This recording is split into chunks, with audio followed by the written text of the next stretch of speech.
gunman as a mistress. I can hire a gunman for 5,000 pesos. Palakpakan na naman natin si Sarah. Palakpak.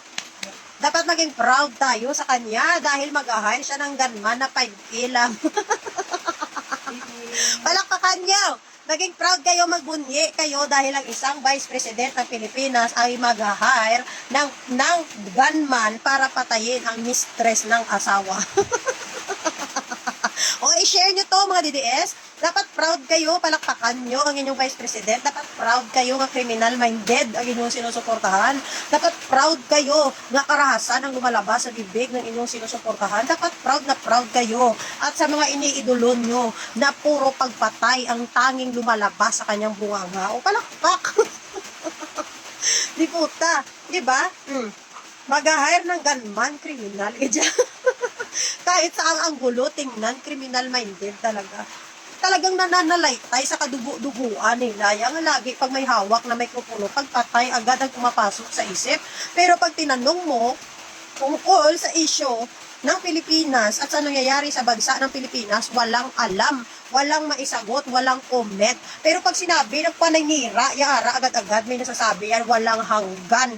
O ano ang sasabihin niya, hindi niya pinag-iisipan. O mag-hire ng gunman, dapat dito sinusuportahan, pinapalakpakan, at dapat proud na proud ka bilang isang DDS na criminal-minded ang iyong sinusuportahan. I-share nyo sa Facebook nyo. Mga DDS, i-share nyo. I-share nyo sa social media nyo para makita at mapanood ng mga anak nyo at tularan ng mga anak nyo ang bunganga ni Sara Duterte. Dapat ito ini-share nyo to sa mga anak nyo. Pinapanood. Dapat ito, ipapanood nyo yan sa mga anak nyo. Tingnan nyo, ito yung sinusuportahan natin. Napakagaling, no? Kay mag-hire siya ng gunman para pumatay. O, napakagaling, diba? Dapat maging proud ka kay Sarah. Ganunin mo yung anak mo. Diba gusto nyo si Sarah? So, dapat proud kayo ipakita sa mga anak nyo na ganyan ang ugali ng sinusuportahan nyo. Dapat ipakita nyo sa mga anak nyo. Sabihin mo sa anak mo, tularan mo si Sara Duterte. Tularan mo ang mga Duterte. Kay iniidolo ko yan. Dapat maging Duterte ka rin. Ganyan din dapat ang ugali mo paglaki mo. Dapat ganyan kayo, DDS. Dapat ganyan yung gawin nyo sa mga anak nyo. Diba? Diba grabe, suporta nyo sa mga criminal-minded. Dapat ganyan, ipakita nyo sa mga anak nyo para sundin nila, gayahin nila, at tularan nila ang sinusuportahan nyo. Dapat ganun. Di ba DDS gusto nyo yung mga Duterte? So, ibig sabihin, gusto nyo din ang ugali nila at gusto nyo ipamana ang ugali ng mga Duterte sa mga anak nyo. So, dapat proud kayo na si Sara Duterte mag-hire ng gunman na 5K lang. Sabihin nyo sa mga anak nyo na ang sinusuportahan nyo ay nag-hire at mag-hire ng isang gunman para pumatay. O, dapat ganun.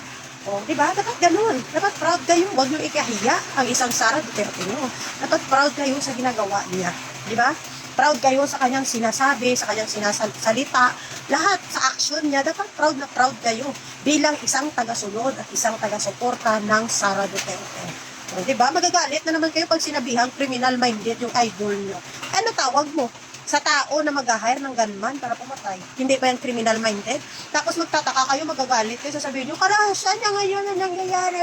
Maraming nang pumapatay, mga kabataan ngayon, mga bata pa, pero nasasangkot na sa krimen, sa pagpatay. Paano? Kahit kayo nga Kahit yung iniidolo nyo nga, yung iniidolo nyo mismo ang nagsasabi ng pagpatay. Pinapalakpakan nyo, every time na nagsasabi sila na may papatayin, na gustong pumatay. Di ba nandyan kayo, pumapalakpak kayo? Tapos magtataka kayo kung bakit maraming mga bata kayo nasasangkot sa karahasan.